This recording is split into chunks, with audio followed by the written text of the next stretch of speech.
Welcome, everyone. Thank you for joining us today. My name is Natalia Martin, and I'll be your moderator for this webinar. Today, we have an exciting and insightful topic, which gains more and more importance nowadays, is navigating OT remote access. Our panelist is Andrew Ginter, VP of Industrial Security at Waterfall Security Solutions. And he'll give his perspective on the evolving landscape of OT remote access, as well as technology choices, risks, and solutions. Couple of notes before we start. This webinar is being recorded, and you will all receive an email with the link to the recording within the coming days. There will be a Q&A session at the end of the webinar. Please submit your questions in a Q&A panel at the bottom of your screen at any time during this session. We'll try to answer all of your questions, but in case we're out of time, we'll make sure we'll reach out to you individually via email. Also, I'd like to mention one more thing. If you have any questions about our products or solutions in general, and would like to speak to one of our experts, I'm going to share the link in the chat box for your convenience, so you can contact us directly. So with that, Andrew, turning the stage over to you. Okay. Thank you, Natalia, and thank you everyone for joining us. Welcome to the webinar. What I'm going to do today is go through a survey, meaning I'm going to try and hit every kind of OT remote access technology. Now, there's a lot of them out there. I've probably missed one or maybe three, but I'm going to try and go through and just do a review. How does each of these things work? And what does it mean cybersecurity-wise? And sort of finish up on the end with a big picture of how do all these fit together, and where should we be? Where should we be? Which of them makes sense for us as people using these technologies in our networks? And I'm going to turn off my video because the last webinar I did, my machine rebooted halfway through, and I blame it on the video. So we'll see. Here we go. Let's start with the beginning, the basics. What is remote access? I'm hoping that most of us have used remote desktops sometime in our career. Remote desktop is a technology. You can fire it up. It's standard with Windows, and you can log into another machine if the remote desktop is enabled on that machine. What do you see? You see, now here you're seeing a shared PowerPoint presentation right now in Zoom. If I wanted to, I could go to Zoom and say share, and you could see my desktop, and you could see me using Windows, using PowerPoints. I could be editing the PowerPoint. That's what remote desktop does. It shows you the desktop, much like Zoom. And it's possible, it's not recommended, but it's possible to remote desktop directly into industrial networks. Why is it not recommended? For a couple of things. One is, sorry, I see a raised hand. I hope it's not a technical problem. Natalia, if you could sort of communicate with this person and find out. It's not recommended. Oh, sorry, go ahead. It's all good on my end. Okay. Okay. If you have questions, please, instead of raising your hand, submit the question in the Q&A box there. There we go. Okay. And Natalia will interrupt if it makes sense. Otherwise, we'll hold the questions until the end if we can. We will have about 20 minutes on the end for questions. Right, so remote desktop, remote through the internet is not recommended for a couple of reasons. One is that remote desktop uses a variety of different encryption techniques, and some of them aren't very strong. It kind of negotiates the best encryption it can with the target system. If the target system is an old I don't know, XP system or something, it gets complicated. The encryption is kind of weak. So not recommended.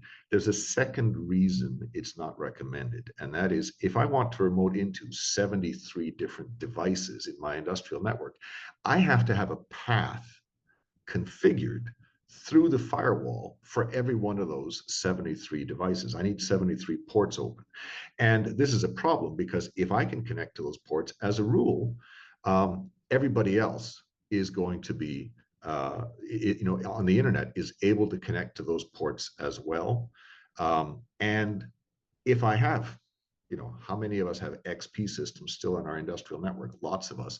If I have an XP system exposed, riddled with vulnerabilities, now anyone on the internet can launch attack packets at that port on the firewall and potentially take over my OT machines because they're exposed directly to the internet. I see a couple of raised hands. Let's find out what's going on here. I fear we got technical problems. Natalia, can No, you? no, no, we don't have any technical issues. People are asking about the recording and the slides. Okay, Yeah, carry don't on. worry. All good. Okay, so you'll deal with that. Great. Yes. Thank you, Andrew. So this is, again, the basics. We are looking at the desktop of machines in our industrial network so that we can do work there remotely. This is not recommended. It's not recommended for a second reason, and that is that the most common configuration for a remote desktop is username and password. If an attacker has sent phishing email and tricked us into revealing our password, they can, with their remote desktop, log into our exposed systems, connect to the exposed systems, give the username and password, and they're in. This is what two-factor authentication is for. Two-factor authentication is more than a password to get into something. It is something your account name and password, and it's something else. It might be something you have, like a cell phone, and you do the authenticator app on the cell phone. It might be a USB dongle that has a changing key on it, changes once a minute. You have to enter that key.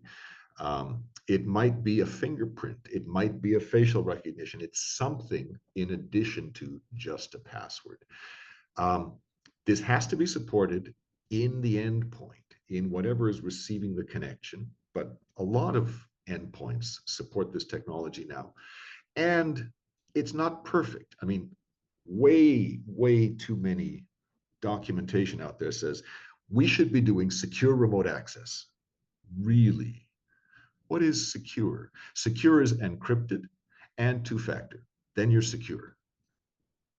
Really? Because the bad guys, Chinese intelligence agencies are accused of being behind an attack that took over 20,000 Fortinet VPN servers.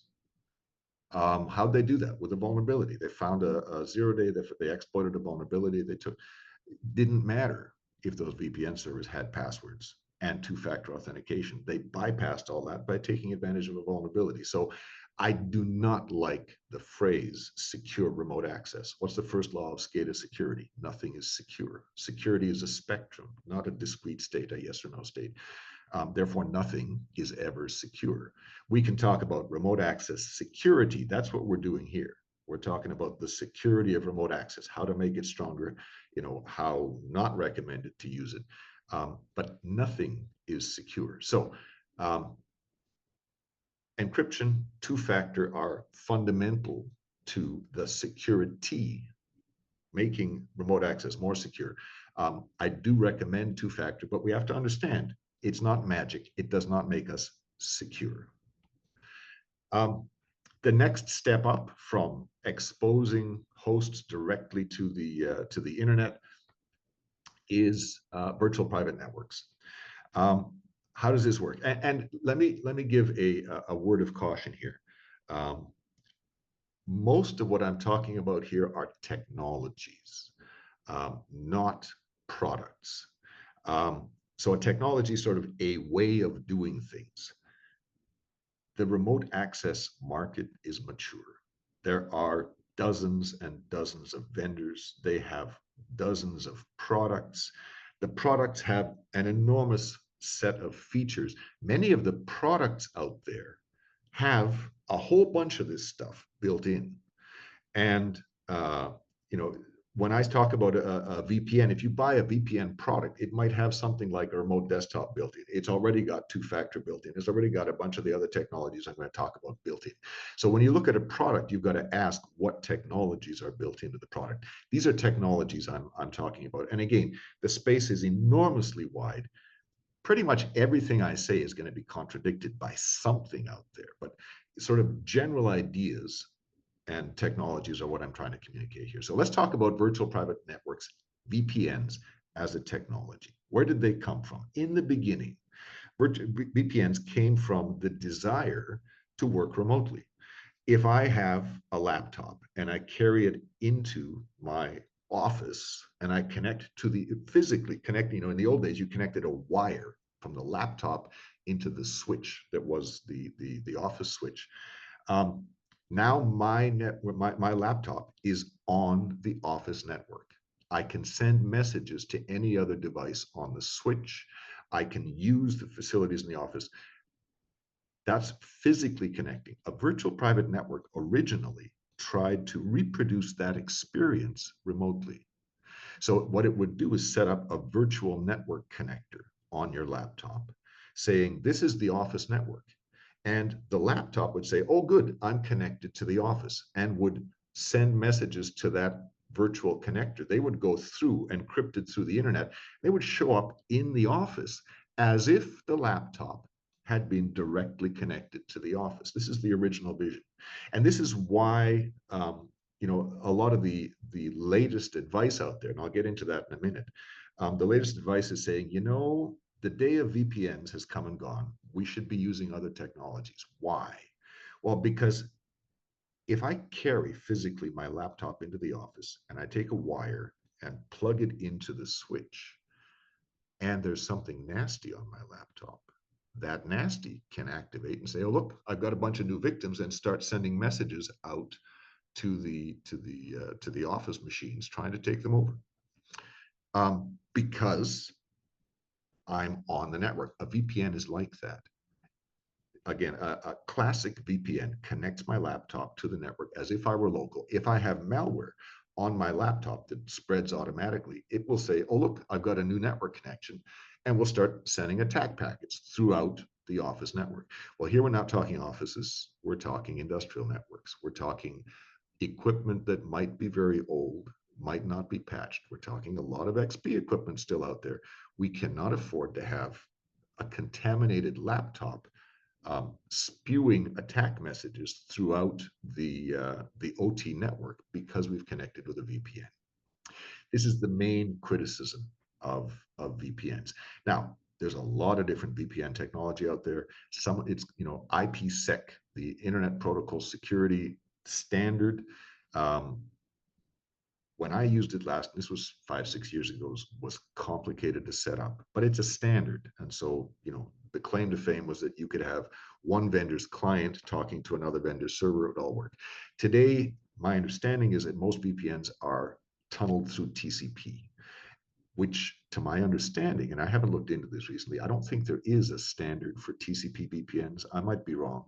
So you have to use the same vendor's stuff on either side, but that simplifies interoperability anyway. So the modern stuff uses TCP and is much simpler to use. So that's a VPN.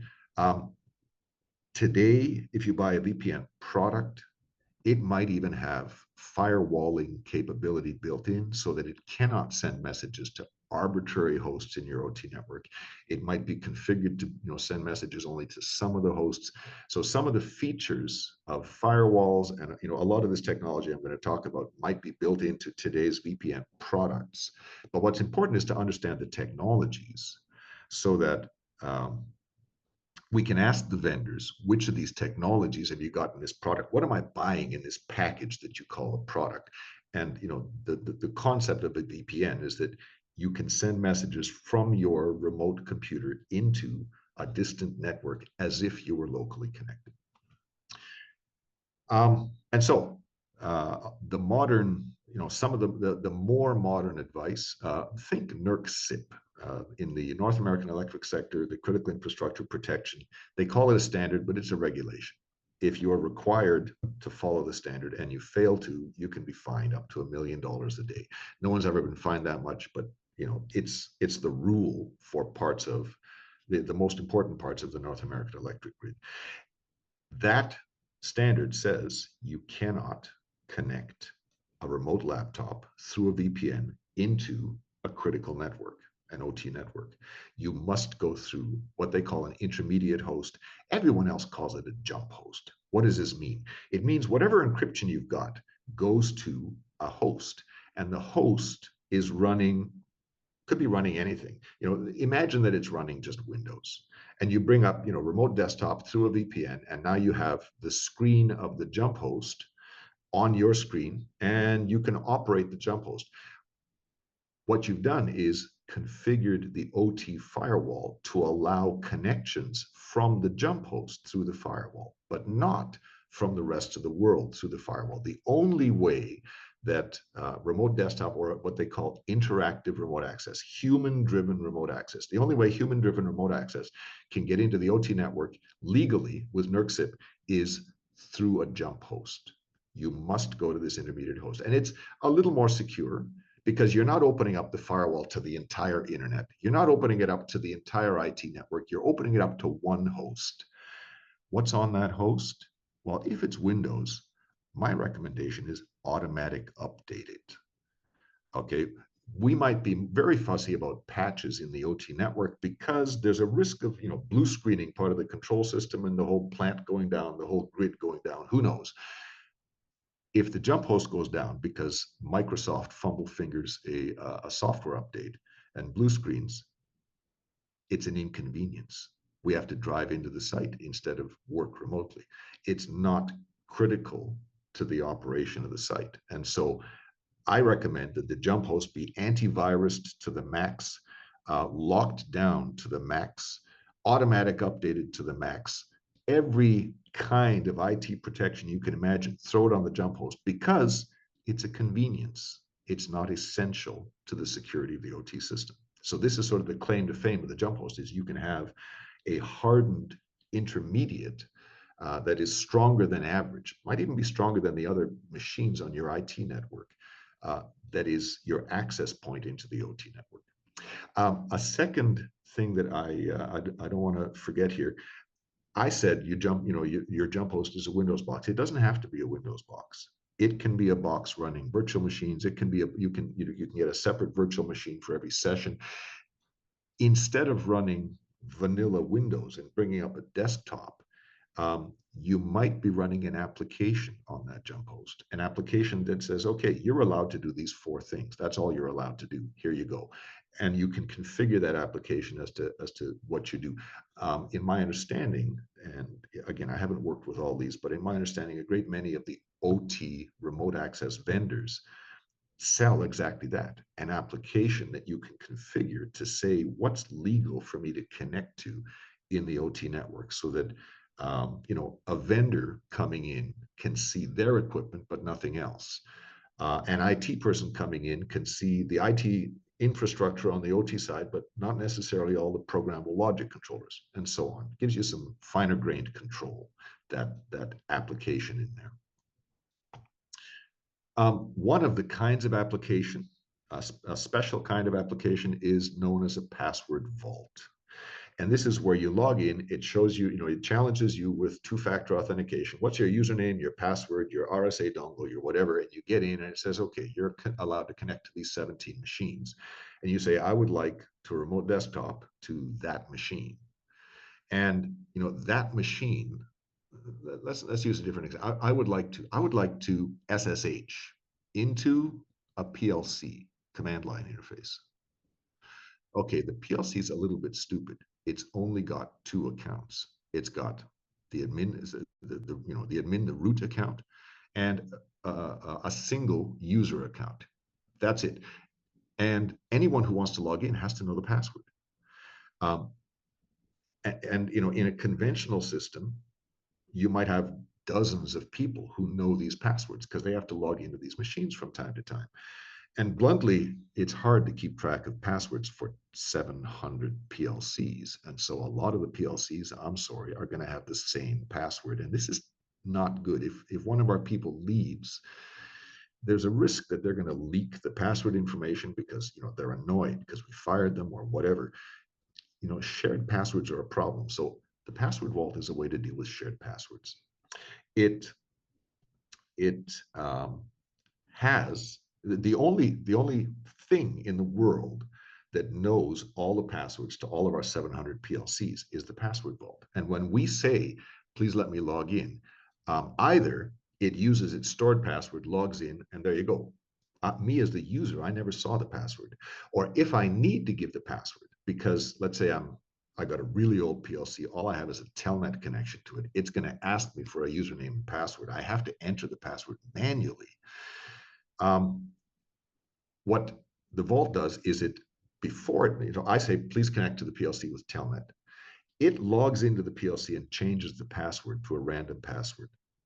And it says, here's your password, Andrew, and gives me the random password. So I log in with this random password.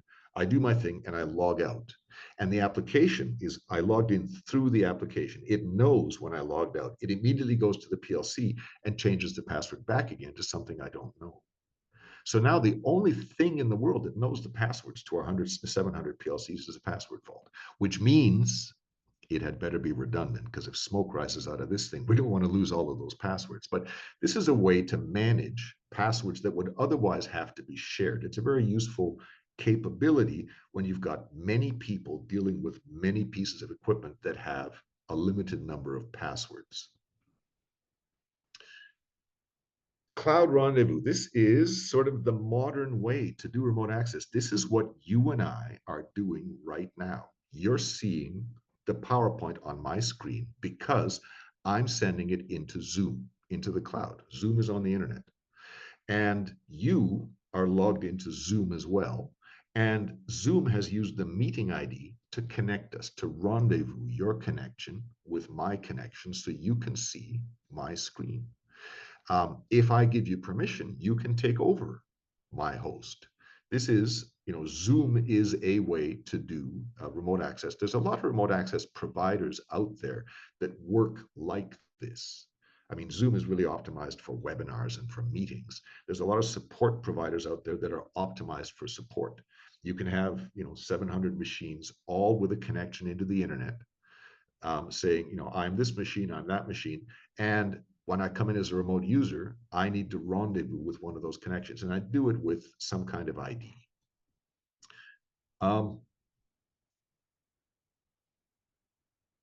So a couple of things. We need a connection to the internet to do this. That's fine. Where do we see this doing? In practice, most often we don't see 700 PLCs connecting out to the internet. They don't run the remote access software. What we see is an engineering workstation, most commonly, running out to the internet. When we log in, we take over the engineering workstation and we can use it to touch any of the PLCs. Second thing is you got to be careful about some of the vendors out there. I'm sorry, some of the vendors use the phrase secure remote access as if their stuff were completely, absolutely, utterly secure. And they claim their stuff is completely, absolutely, utterly secure. Why? Because they say it's absolutely secure because we did not need to modify the firewall on the OT network to connect out to the cloud. No change to the firewall whatsoever.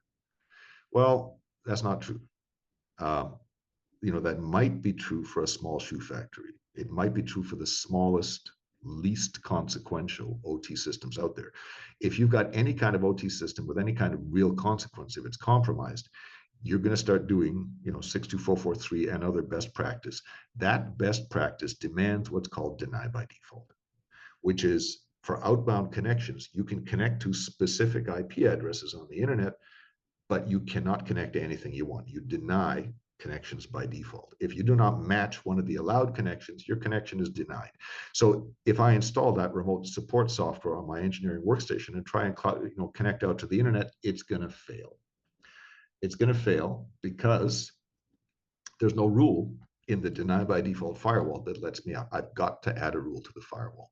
The second thing is, I've seen these vendors, again, claim complete security and claim to be read-only. So, what they do is it's very clever, actually. They copy the HMI configuration out to the cloud. You can rendezvous in the cloud with the HMI system in your OT network. You can navigate through the screens as if you were the operator, but nothing you do will affect operations unless you pay a little bit more money and you turn on remote control capability. Then, of course, you can control operations completely. And I'm going, in what sense is this completely secure? If I break into that cloud and tell it I've got remote control, I can remote control stuff. That's dangerous, depending on the nature of the OT system. So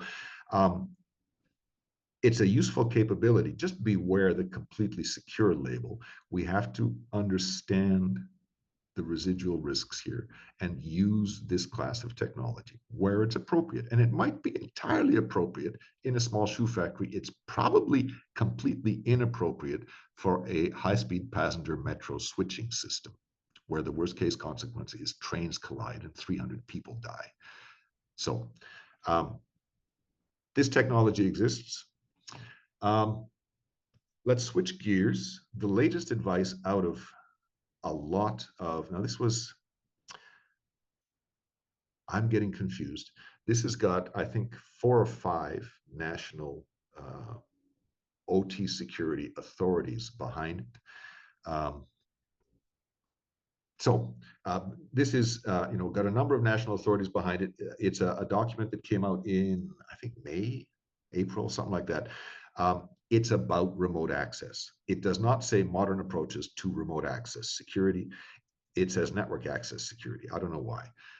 But if you search for that, modern approaches for network access security, PDF, you will find it. Got lots of good advice in it. The summary of the advice is rethink VPNs.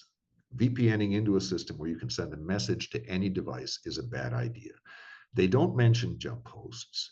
What they talk about, and really the document, if you read it, mentions OT, but it's really focused on IT. And so it says, on your IT networks, when you're remoting in, use Zero Trust, use Secure Service Edge, which is a bunch of stuff, use Secure Access Service Edge, which is Secure Service Edge plus some additional stuff.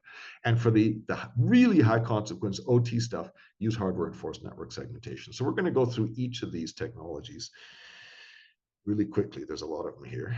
And ask, what are they? Because everyone is asking me, can I use this stuff in OT? So Zero Trust, what is it? It's authenticate everything. Passwords for everything. Every connection has a password, and it does no good to send a password unless it's encrypted. So there's some kind of encryption on every connection, whether it be cryptographic authentication or true encryption or something. You've got to be able to have a session that is secure enough that you cannot hijack the session just by inserting packets. So everything has a password, everything has a key. This is a bit of a problem because when your SCADA system, your real-time database, wants to talk to the PLCs and pull data, it has to know the passwords for the PLCs. So how do you manage that? Don't know, unspecified. But Zero Trust makes perfect sense on an IT network. On an IT network, when you connect to something, you really should be challenged for a username and password. Another reason that this is sort of a hard fit for OT is that passwords best practice is you don't leave a password in place for 23 years, because sooner or later it's going to be leaked. I'm sorry, this is the nature of the world. People are people. People are, make mistakes. And so you need to change the password regularly. Or if you got cryptographic keys, you need to change the keys. You need to change the credentials regularly. How do we change credentials in 700 PLCs? Well, that's a problem. There's no standard tool to do it. There's, each vendor might have a tool, but there's nothing standard. There's nothing where I can say manage the credentials on my OT network. It doesn't work. Worse, if I change the password on the PLC, what's that do to existing connections? What's that do if the SCADA system wants to connect in? It has to know the new password. How do I synchronize credential changes? What happens if I don't have the credential anymore? Do I malfunction? Does the SCADA system malfunction because it cannot talk to the PLC anymore? So the whole issue of managing credentials deep into OT networks, zero trust kind of makes sense on the high levels where we're talking human access. But when we start talking machine to machine access, zero trust is a hard fit. So it's a perfect fit for IT. It might work for the highest levels of OT networks. It generally doesn't work deep in. Right. And so this was, sorry, I should have advanced the slide. The little bit of pink here is suggesting where you have a good fit. Zero trust is absolutely the right thing to do to manage access to the jump host. Yes, zero trust the jump host. Deeper into OT is an open question. Let's hit the rest of these. Zero trust network access. What is that? It's kind of like zero trust, but it also hides IP addresses. I've never used this. So, to my knowledge, what it is fine-grained access control. It's saying you can log into this machine, but not that one. You can log into this PLC, but not that one. So that, if a vendor comes in, they can reboot their PLC because they know what they're doing with it, but they can't reboot random PLCs because they mistyped an IP address. Fine-grained access control, everything rendezvous in the cloud. So you no longer need to know, or, you can no longer ask for connections to random IP addresses. It's all cloud-based. It's all agent-based. There's software running on every system that is participating in the Zero Trust network access system, which means, of course, the example I just gave doesn't work. You can't run this stuff on PLCs. So it's, again, something that, to me, makes sense, perfect sense on IT networks where you can run these agents. It makes perfect sense in the jump host, but not so, as one of the layers of security in the jump host. But it starts to fall apart the deeper you get into OT networks.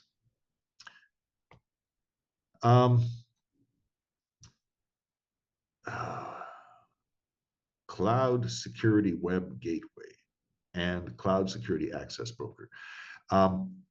These are technologies that aren't directly remote access technologies. They are sort of part of the modern IT infrastructure, is my understanding. And I'm not an expert on IT, so if there's experts on IT in the audience, I welcome a bit of technical clarification here in the Q&A. But to my understanding, what you have is a service in the cloud. So, if we're on a business network, we might even be a laptop out in the internet. I didn't illustrate that in the diagram. We might be on the internet. We might be on our network. What our machine, what my laptop right here, sitting here talking to you, is configured to do is, instead of going straight out to Google, I go to a broker that might be in my IT network. It might be in the cloud. The beauty of putting the broker in the cloud is that everybody can access it, and you don't have a bottleneck of your entire 100,000 employees coming into your corporate head office to hit the cloud security web gateway. You can put the gateway in the cloud, and it manages access from everywhere. What does it do? It decrypts your connections into the internet.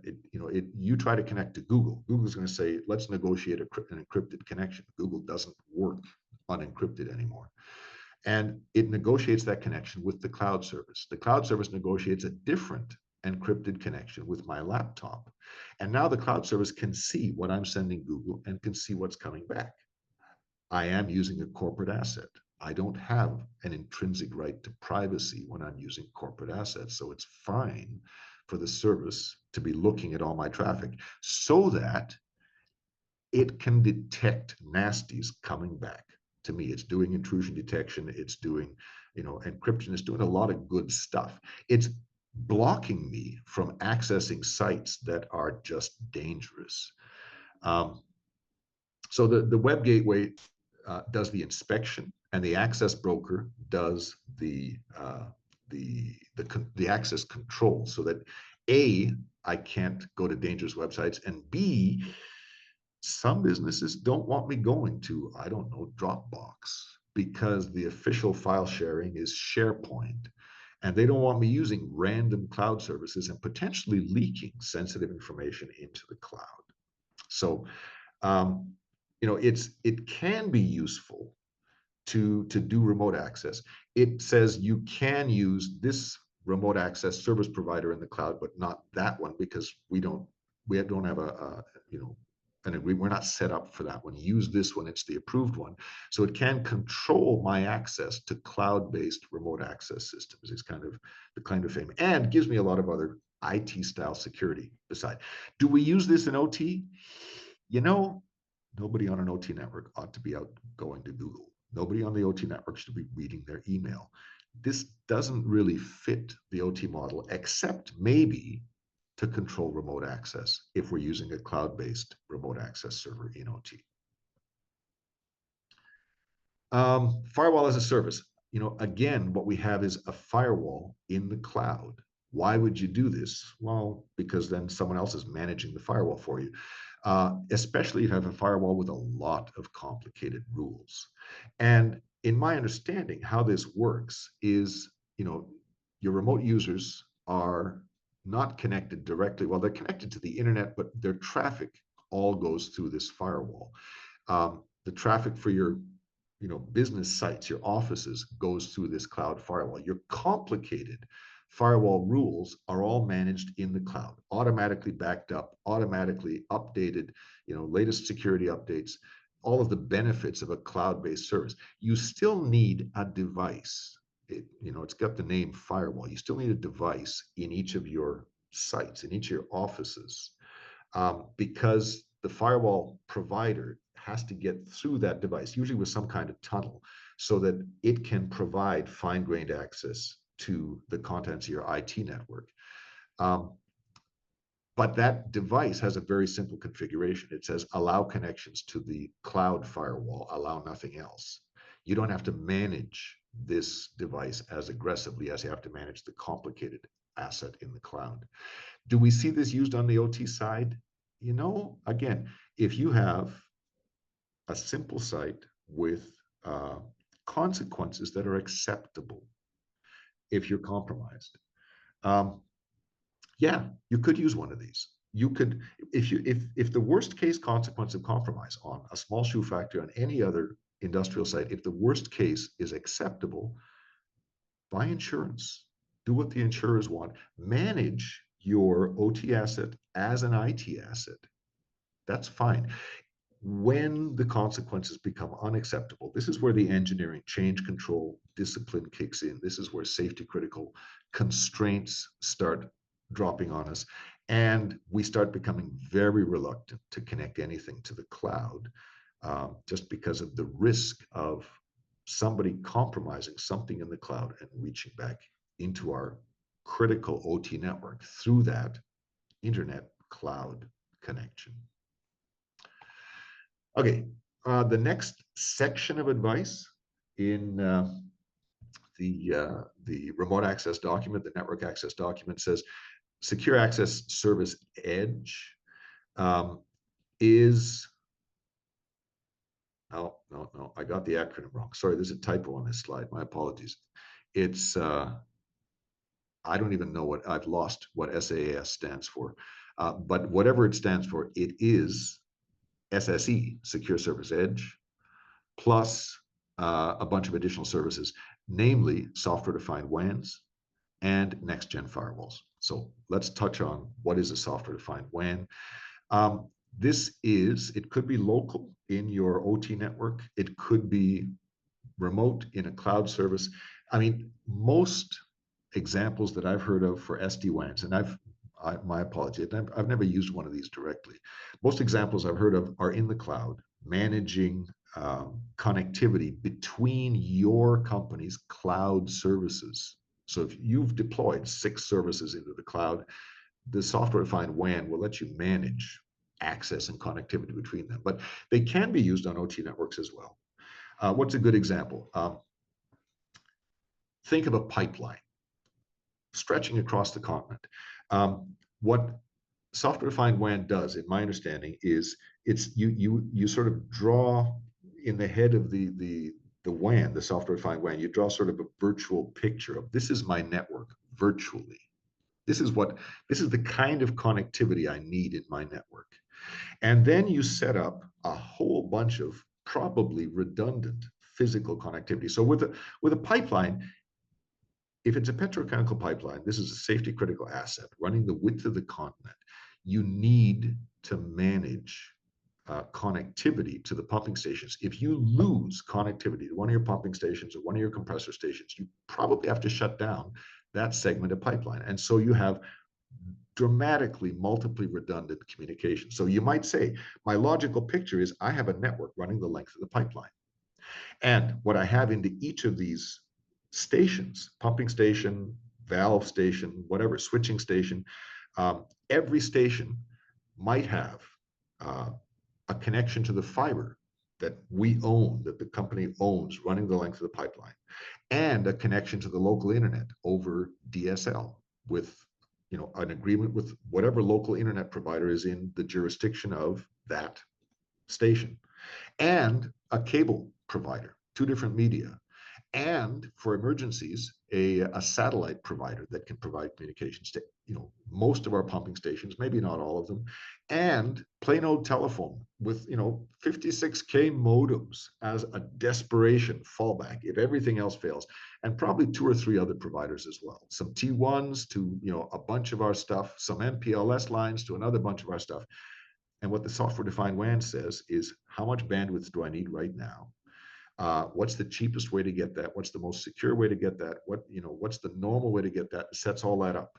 And it might be different communications mechanisms to each of the substations, and they're all interconnected, and there's firewalls everywhere. And the SD-WAN is out there going, oh, we just lost that internet service provider, and we dropped 5 substations, or sorry, that's electric grid, 5 pumping stations. Switch over immediately to the fallback, which is my least T1s. You do not even lose one message. Transparent failover. To do that, you have to stop allowing traffic through the dead internet provider. You've got to start allowing traffic through the T1s. You dynamically reconfigure all of the firewalls along the pipeline. It's a thing of beauty when it works. It's complicated. And if I want remote access to one of those stations, I log into the SD-WAN and ask for access. And it goes to each of the firewalls and says, okay, Andrew gets bang, bang, bang through these firewalls into that device right now. And if, again, the comms fail, it transparently switches over, reconfigures the firewalls. My messages continue to get through. It's all good. It's not a remote access mechanism, but it is sort of modern infrastructure for communications in the cloud and in complicated OT networks. Firewalls, next-gen firewalls. Let's talk next-gen firewalls, and then I'll say something about DMZs. Next-gen firewalls are it's frankly, it's a marketing buzzword. It does have meaning, but it's a marketing buzzword. First there were firewalls, then there were stateful firewalls. They sort of described capabilities. Then there was what are they called? Unified access mechanism. There's a bunch of the marketing buzzwords have evolved. The latest buzzword is next gen firewalls, deep packet inspection. What does that mean? It means the firewall does not just understand ports and services and encrypted and not. It also understands. It's got like an intrusion detection system. Looks as deep as you can into the messages to understand what's going on. So the textbook example is, look, you can configure a next-gen firewall because it understands the Facebook protocol. It understands how to interact with the Facebook website. You can configure to say you can log into Facebook, you can look at other people's photos, you can read other people's statuses, you can update your status, but you cannot upload any images. Why? Because I'm sorry, there's a flaw in the JPEG standard that says I can embed nasties in my images. I can leak confidential information out of my machine into images into Facebook. So I don't want to do that. And these devices understand thousands of these web protocols, and they give you very fine-grained controls over what your users are allowed to do on each of these kinds of systems that they're asking.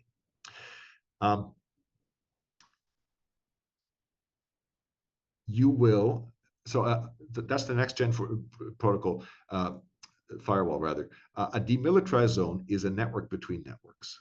Instead of the IT network connected through a jump host into the industrial network, often there's an in-between network. You put the jump host in there. You might put other stuff in there. You put stuff in the DMZ that IT needs access to and that OT needs access to. It's sort of the in-between network.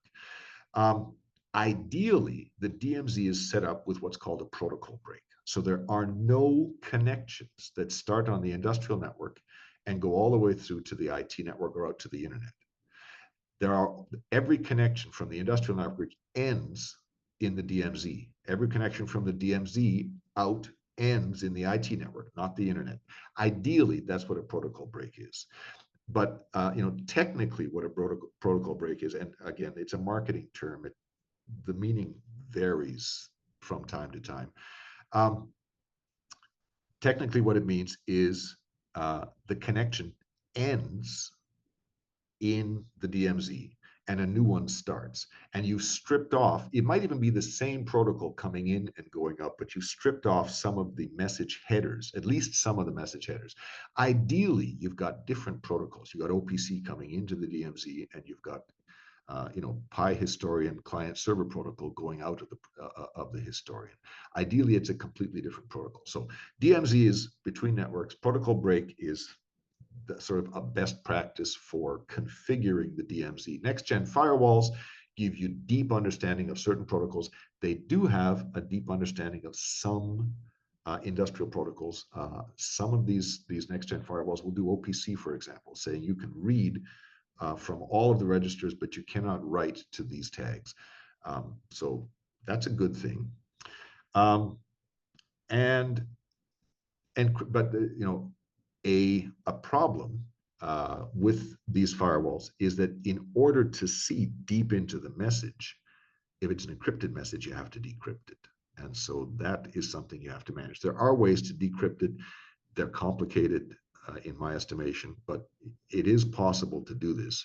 Some of the cloud services do this. They do it by basically creating their own certificate authority, issuing their own certificate, configuring all of the equipment on the network, all of your laptops on the internet, everything to trust the company's certificate authority. And then they give the firewall sort of a blanket certificate, so it can impersonate anything. And because you trust it, it can sort of be a man in the middle and look at the traffic and re-encrypt it on the other side. Okay, I'm running a little late. The last section in the document says, look, all of this is for IT networks and for some kinds of OT networks. For your most consequential OT networks, if the worst case consequence of compromising your OT network is unacceptable, if you take a refinery down, I'm sorry, that's a $200 million hit before it's back up again. It's probably unacceptable. And it's up to the business and to an extent society. If you're talking critical infrastructures, there's a negotiation going on. What is an acceptable consequence? But if the consequence is unacceptable, here are some options. And I'm going to talk in a moment about, and all these options are hardware enforced. They all use, to one degree or another, a unidirectional gateway. Let me give you the real quick introduction to a unidirectional gateway. It's something that fits between OT and IT. It's a combination of hardware and software. Under the hood, there's hardware at the back there, the TX controller, the ARX controller. The TX controller can send light into the fiber optic cable on the front of the device. It cannot receive light. It is a true fiber optic transmitter. On the other side, it's a true receiver. So the hardware can send information from the OT network out, but it's not physically possible to send anything back. There is no laser in the receive controller. And there's two CPUs in the device. Really, it's two devices in one. There's a physical divider down the center. Two devices in one, and the software on the OT network gathers data from OPC servers, from historians, from whatever, pushes snapshots of data through the fiber, and on the other side populates identical servers.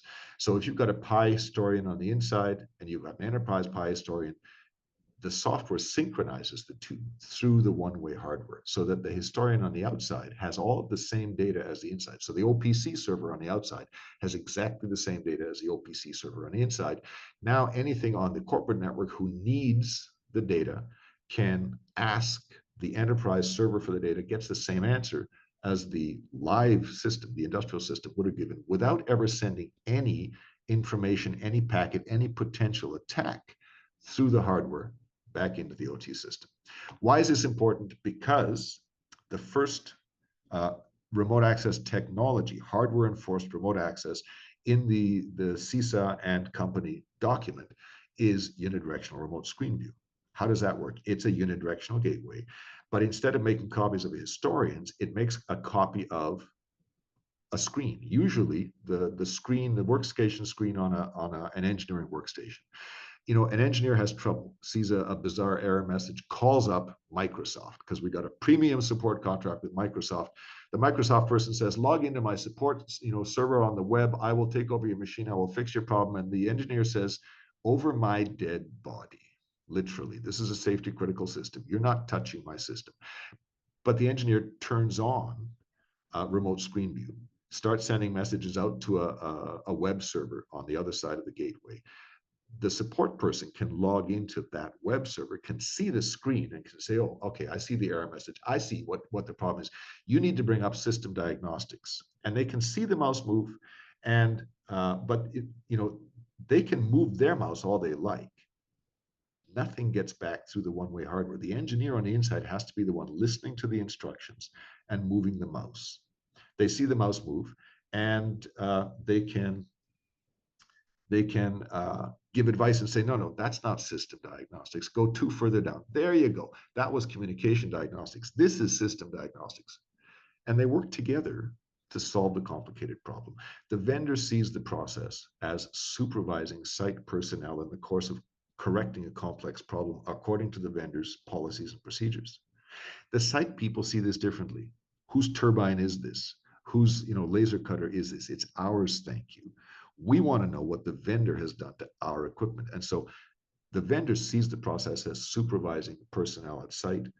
The personnel at site are not mouse monkeys. These are the engineers responsible for the equipment. They see the process as supervising the vendor. They don't move the mouse until they understand that this is the right thing to do, why this is the right thing to do to this piece of equipment at this time.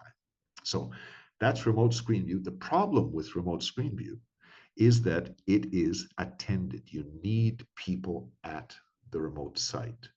It's extremely secure, but it's not unattended. Sorry, double negative. You need someone at the site to move the mouse. It's that simple. The next technology that they talk about in the document is timed switches. And this is something that we see deployed most commonly with unidirectional gateways. One way out, nothing back. And from time to time, we need someone to come in and do remote support. So how does that work? Someone at the site on the front of the device, there's a switch, one of these physical switches deployed in parallel with the gateway. The gateway is one way out, nothing back, and the switch is two-way, but there's a key on the front. Normally, there's electromagnets in this device. Normally, the magnets are separate, and there's a physical air gap, and you cannot send electrons from the IT network into the OT network. But if you turn that key, if you go to the key closet and you turn the key, these magnets connect, and you have a two-way 1 gigabit per second connection, and you can connect into conventional software type remote access with VPNs and jump hosts and access brokers in the cloud if you want, rendezvous in the cloud if you want. It's true two-way, but it's timed so that when the emergency is over, when the session is over, no one has to remember to turn the key back. Those electromagnets separate automatically, and the software-based system is completely isolated again. Finally, and this is the last technology I've got here for you, hardware enforced remote access. This is something new in the world. It was only announced a couple of months ago, but it is recognized in the CISA document as a legitimate kind of interactive remote access for high consequence sites. It's too unidirectional gateways together, which means there's 4 CPUs in here because each gateway has 2 CPUs, one on the inside, one on the outside. The gateway on the bottom sends screen images out, as you expect, into a remote laptop. The gateway on the top sends encrypted mouse movements in. How does this work? The client on the remote laptop opens up TCP connections to the 2 CPUs, one for screens, one for keystroke and mouse movements. It's a normal encrypted called TLS connection using the TPM, the Trusted Platform Modules, in each end to manage the encryption keys. So the encryption keys never show up in memory and you can't steal them. But when the mouse moves, the mouse movements get sent into the TPM again. And now you have sort of doubly encrypted mouse movements. So what happens is you send the encrypted mouse movements through the TLS. The internet-facing CPU decrypts the TLS tunnel and says, oh, here's the encrypted mouse movements, sends them through the one-way hardware into the OT network, into a virtual machine, a jump host, and you can do things on the jump host. Here's the thing. The inbound gateway has extra hardware filtering. The inbound gateway allows only encrypted keystroke and mouse movements to come through. The TLS layer of encryption has been removed by the internet-facing CPUs, but they cannot remove the keystroke and mouse encryption because those keys live on the inside CPU, behind the one-way hardware, inaccessible to the outside CPU. So security-wise, what does this mean? Again, there's 4 CPUs in here. 2 of them, the red ones on the right, are internet exposed. 2 of them on the left are exposed to the OT network. If in the worst case,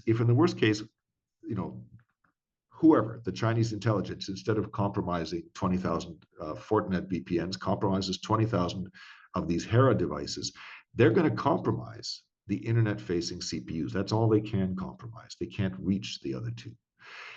If they compromise them, what's the worst they can do? Well, they can deny service. They can stop the screen images going, which is a nuisance because now we have to drive into site, but it's not critical. What else can they do? What they'd like to do is change or forge, create false mouse movements and keystrokes and reach deeper into the OT network and propagate their attack into the OT network. Well, they can't because the CPUs they've taken over don't have the key information. They cannot create encrypted mouse movements that will be recognized because the decryption keys for the mouse movements live in the TPM hardware on the OT side. So this is stronger than software because if you compromise any of these software mechanisms, be they in the cloud or in a firewall device or in a jump host, if you compromise any of those, you have the opportunity to send attack messages deeper into the network.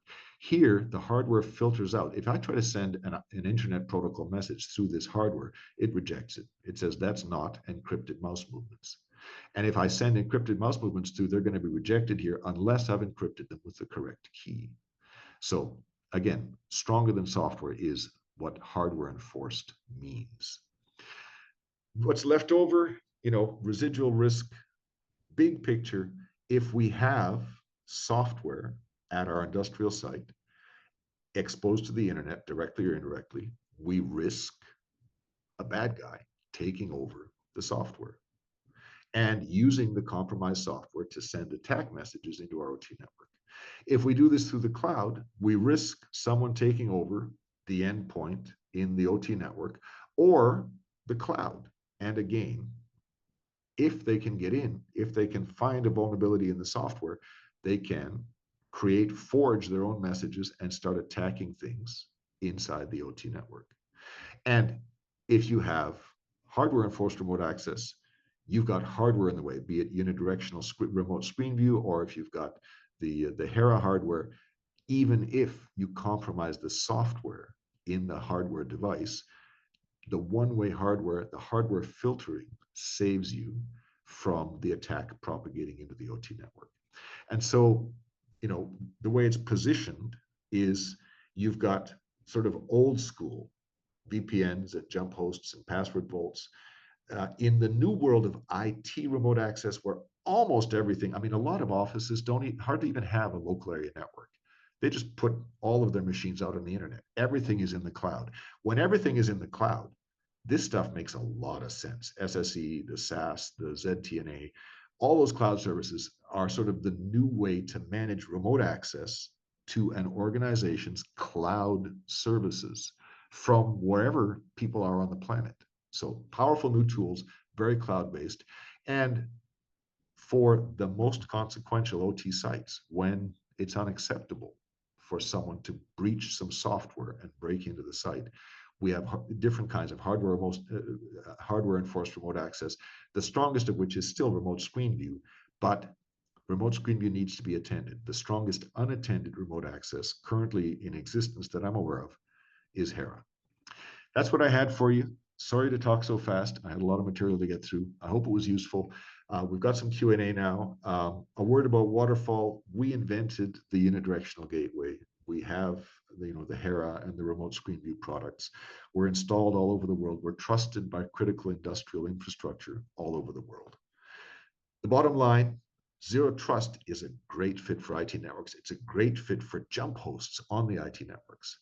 These other guys are great fits for the modern IT network that is extremely cloud-based, and they're harder fits deeper into OT networks. They kind of fit OT networks that are sort of with worst cases that are acceptable, OT networks that you can afford to manage as IT networks. But if you have to manage your OT network differently, you need to start looking at some of the hardware enforced network segmentation that is strong enough to protect networks with unacceptable consequences. That's what I had for you, Natalia. I know we're running a little late, but I hope to get to some Q&A.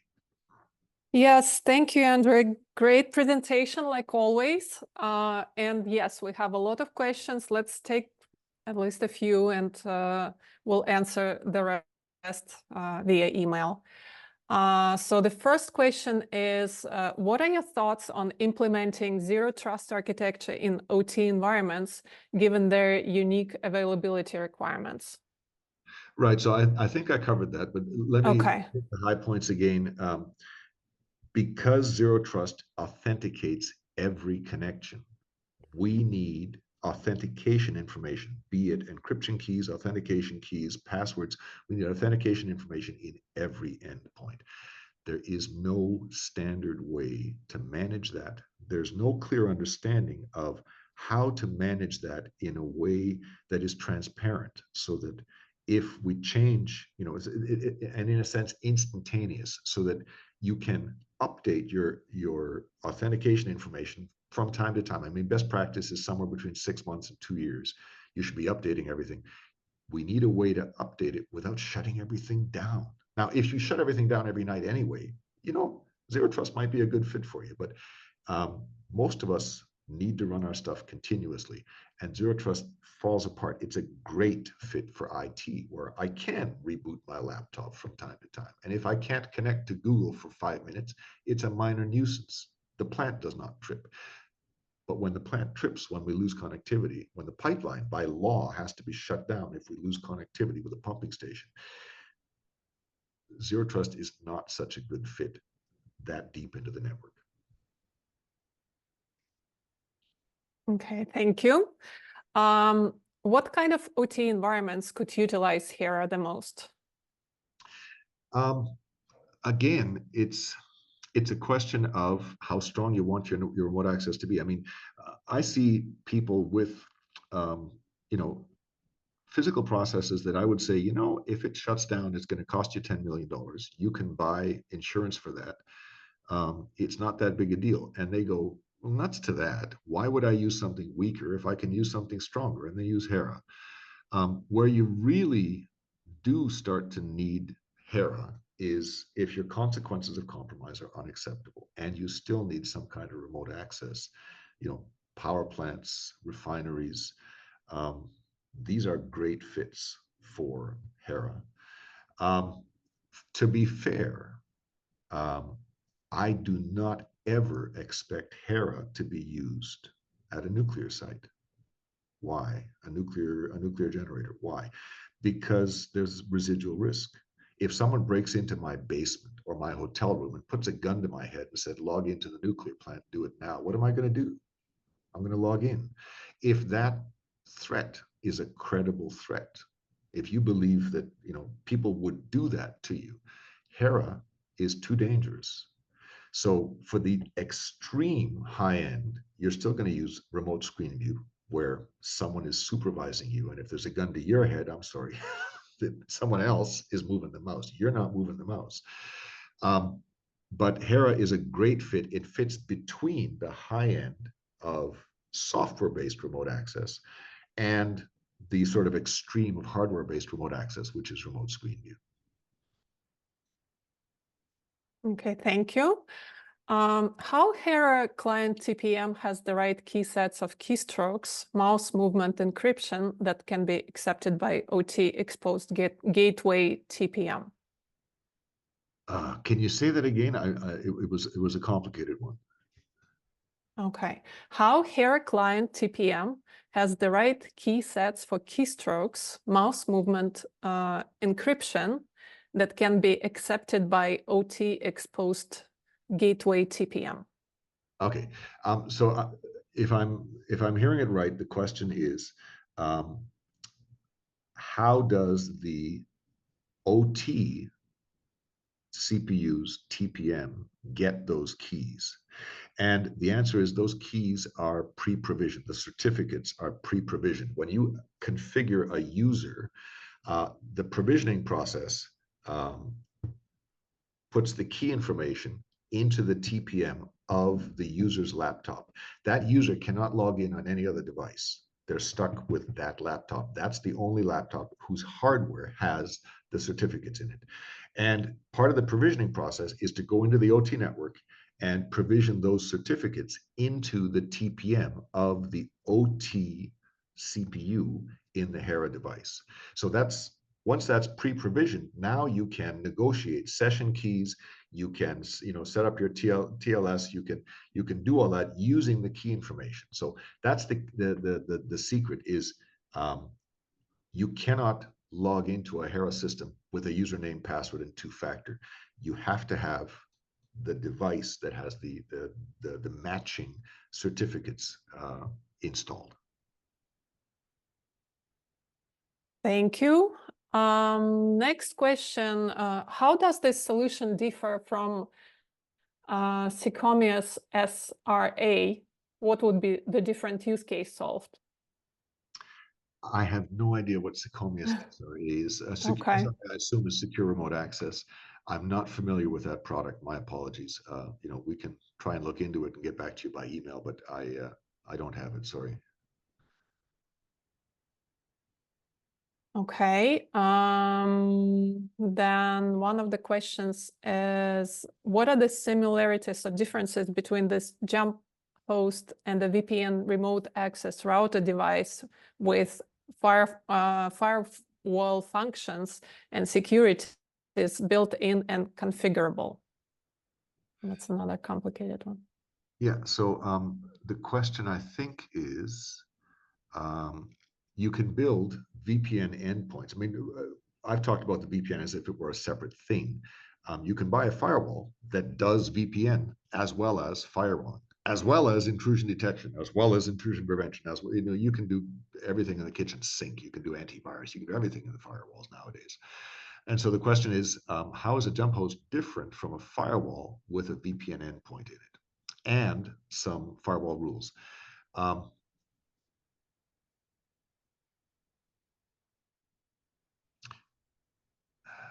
And it all depends on how the jump host is configured. The jump host is an arbitrary host. You can install arbitrary stuff on it. Is that the essential security difference?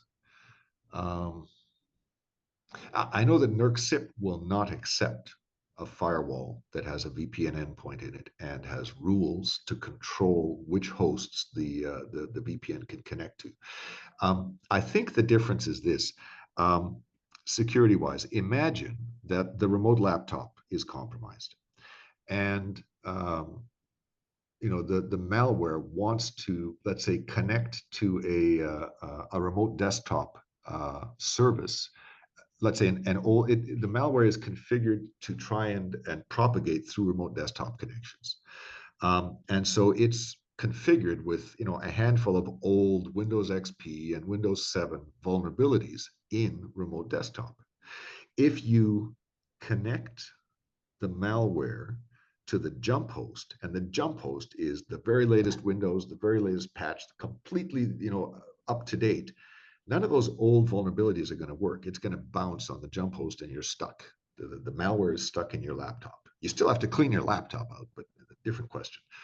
If you hit the firewall with that, and the firewall allows a connection to an XP remote desktop, well, now the malware on your device going through the VPN into the firewall can launch the exploit against the XP remote desktop and take it over. Yes, but modern firewalls also have intrusion detection. They might detect that. They might. So if you've got enough technology in the firewall, maybe it can block that stuff. But I think that's the difference, is that the VPN lets attacks through to the endpoint, even if there's a firewall in between. Whereas the jump host, everything terminates in the jump host. No packet from the remote laptop can get through the jump host transparently into the OT network. And that means that a fully patched jump host provides protection against a compromised laptop in a way that XP devices on your OT system receiving messages directly from that laptop simply cannot provide protection.